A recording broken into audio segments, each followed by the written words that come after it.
Hi, everyone. It's Mary, the host of your 90 Day in 900 Seconds Kiki and Kibitz podcast. And tonight I'm covering season 5, episode 8, which is titled The Calm Before the Storm. In my opinion, it should have been titled Shitstorm Watch. Because let me tell you, we were sitting there watching a shitstorm, starting off with Kim and Uzman. Oh my goodness, was that a shitstorm? So, starting off with the morning after, people, Kimberly had that morning after glow. My opinion, it was just called sweating your ass off. But she swore that she had that dewy glow going. Now, Usman is all being shy, and he just had to let all of us know that what he was doing, staying in her room, was totally against his culture, totally against what he believed, with his culture. And when the producer pointed out that he was intimate with baby girl Lisa, the first night, he pointed out that he was in an actual relationship with his ex wife. So, and that's why it was okay with her. But since him and Kimberly are not in a relationship, this is going against what he believes in. But to make her happy, he's going to move into her room. Now, his team is like horrified. They would, you hit their reactions. You would think that Usman is being kidnapped at gunpoint. But Usman swears that he's doing it out of loyalty because Kimberly is so damn loyal, people. Okay. So it's not because he's attracted to her. Don't get it wrong. He's not attracted to her. It's because she's so loyal that he feels, he's going to move into her room to make her happy. So he packs up his suitcases, you know, and he moves into her room. And Kimberly is so happy. She's in her little Victoria's Secrets heart lingerie gown, and she has the bed all set up with the roses and the heart shape and whatever. And Usman comes in and he's like, oh, it is like a groom, coming to his bride's room and whatever. And Kimberly's like, she's ready to seduce her Usman. Meanwhile, Usman is like, no sex. There has to be an agenda and an arrangement and a time and no sex. So Kimberly is, this is, at this point, I was embarrassed for her. I was practically screaming at the TV. This was borderline sexual harassment. It was like, girl, where is your dignity, woman? She was begging for the D, people. Begging, begging, crying, manipulating. She even threw her son in there to make him feel guilty. Anything to get the D.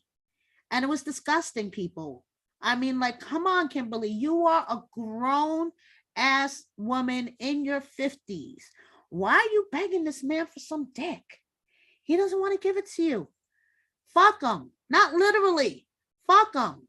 Like, please stop. It was so horrifying, honestly. And then, I mean, the cameramen ain't shit either. They were catching her in these fucked up angles that kept reminding me of Big Ed lying on the bed with Rose, not for nothing. And she just kept begging him that, and he left the room. She was chasing him down the hall. He was like, just give me my luggage. He came back into the room. She's like, please just stay here. He agrees to stay. And she just kept begging and begging and begging. And it was horrible, people. It was horrible. It was like, what the hell is going on? It's like, woman, don't you have any like pride, decency in your body? Like, where the hell did it all go? So basically, Usman is not giving her dick. She's crying, and she brings up her son. And she said that her son would be really upset if he saw the way that Usman was treating her. That she has been perfect to him, and Usman is not treating her right at this moment, and her son would be really upset.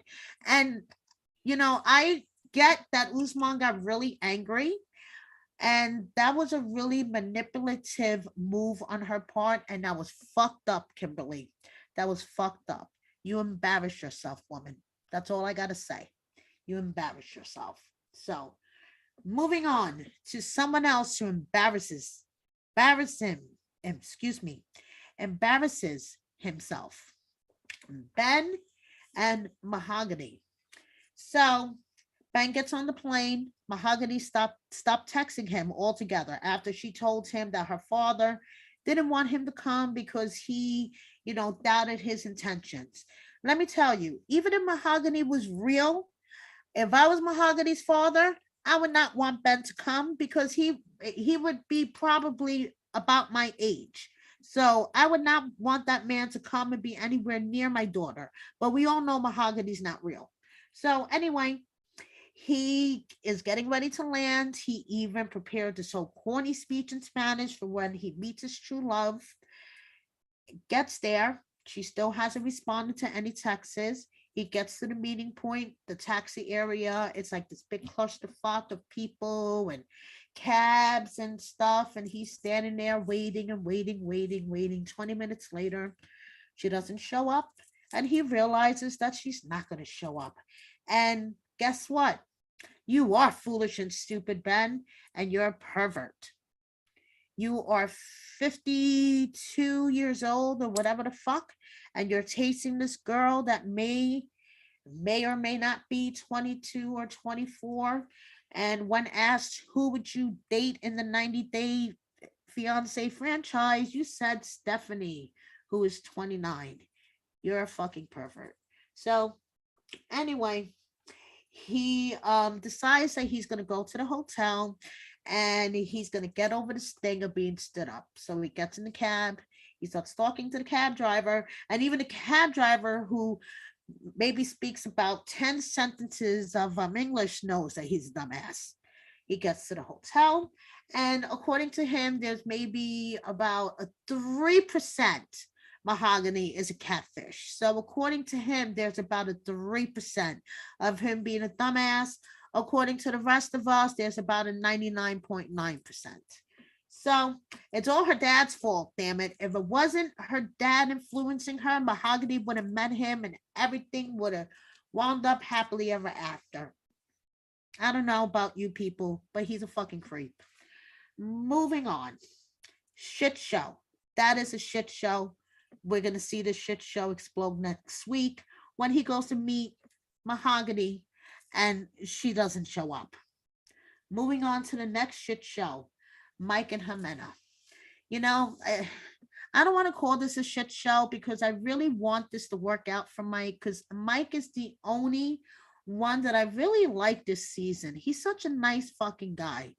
But I call this a shit show because I really feel like Jimena is not in this for the right reasons. And I don't think this is going to work out for him. I'm sorry to say, but eventually, in the long run, I think Jimena is going to show her true intentions, that she just wants to come over to the States for the green card. I'm sorry, I'm just going to put it out there. So anyway, their time in Salento is coming to an end, and they're in a cab, and Mike blows his nose and goes to stick it in the driver's seat, in the compartment of the driver's seat. And Jimena's like, you can't do that. This isn't our car. Don't be disgusting. And then he explains that a lot of his behavior is due to ADHD. And this is where, I was kind of like, oh, maybe she does have good intentions. They had a really sweet scene in the back of the cab. He explained what ADHD was. And she, explained to him that she would like to help him learn how to do things the proper way, and, not to keep secrets, that what affects him affects her, and what affects her affects him, that, a relationship is two people. And it was a really sweet scene. So the next scene, Mike is meeting her father, and basically wants to ask her father for his blessing to marry. And her father's not crazy about the idea, because her father feels like that Mike and Jimena really don't know each other as deeply as they should, a couple should, before they get married. What's her favorite food? What's her favorite color? You don't even speak Spanish. You guys could barely communicate without using a device. I mean, so, but eventually he gives the blessing because he knows that this is the best thing for his daughter. Then, he did have a valid point that he's just worried because he doesn't want this to be a repeat of the first two relationships that his daughter had. He just doesn't want his daughter's it to be the same of what happened with the first two, with the baby daddies, basically, that he wants his grandchildren to have a father figure that's not going to leave them. So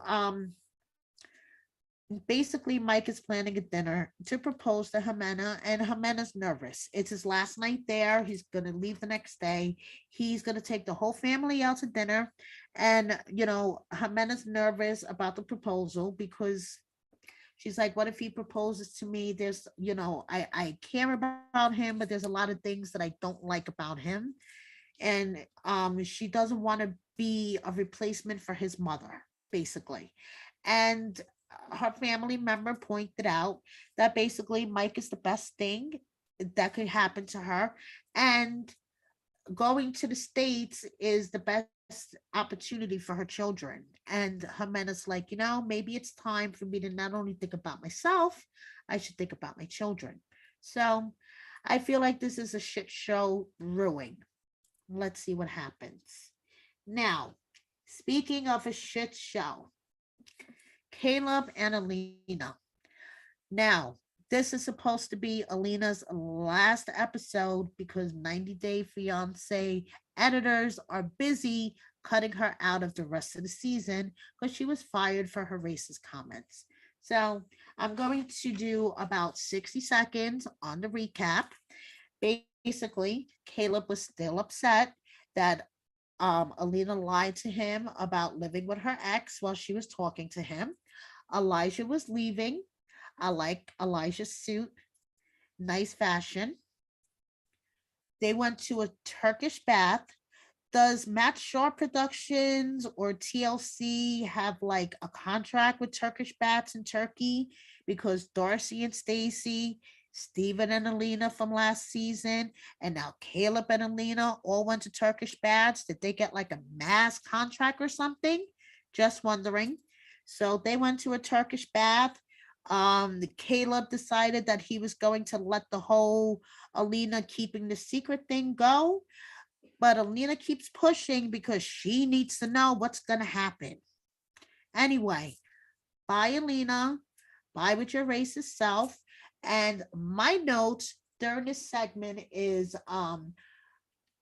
Caleb could become a Lou LaRoe spokesman with his leggings. What is up with his leggings? Every episode, his pants give me a headache.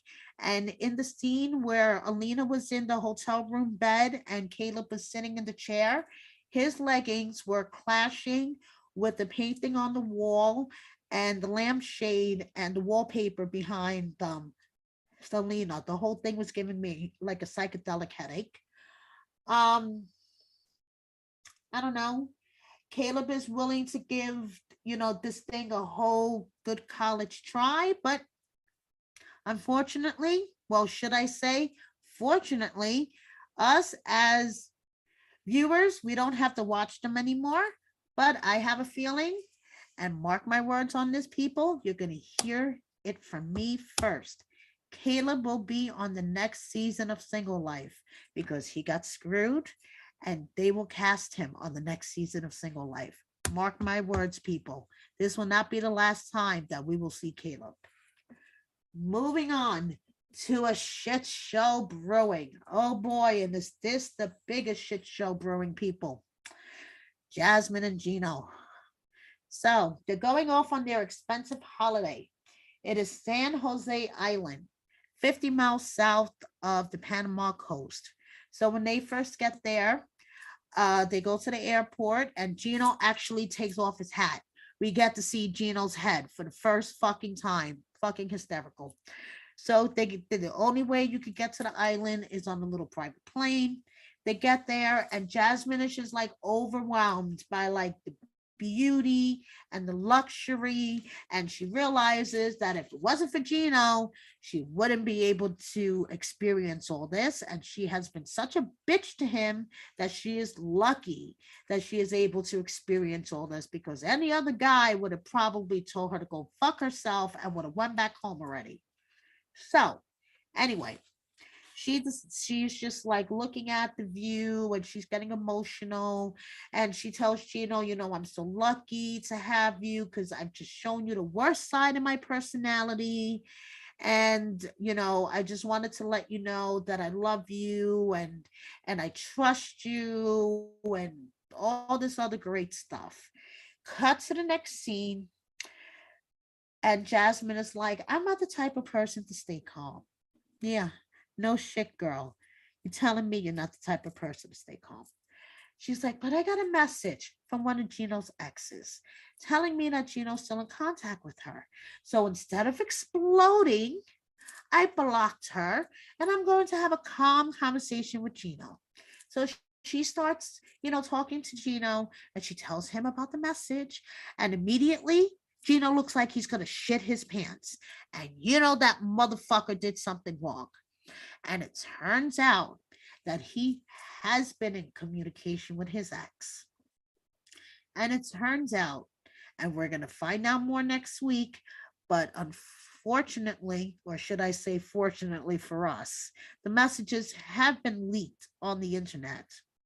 And you could check our Kiki and Kibit's Twitter page. Um, Gino has been in contact with his ex, and all I have to say is Gino's an idiot. Moving on.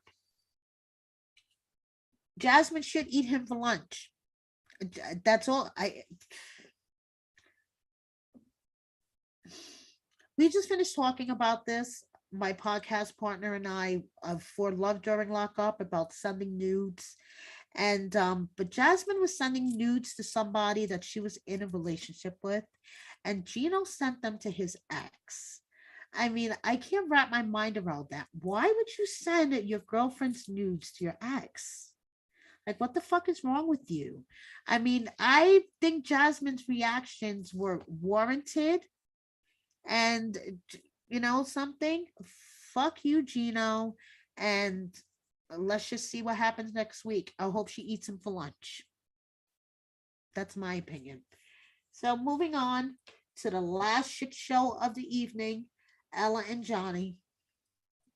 Ella is 30 and her biological clock is ticking, people. It is ticking.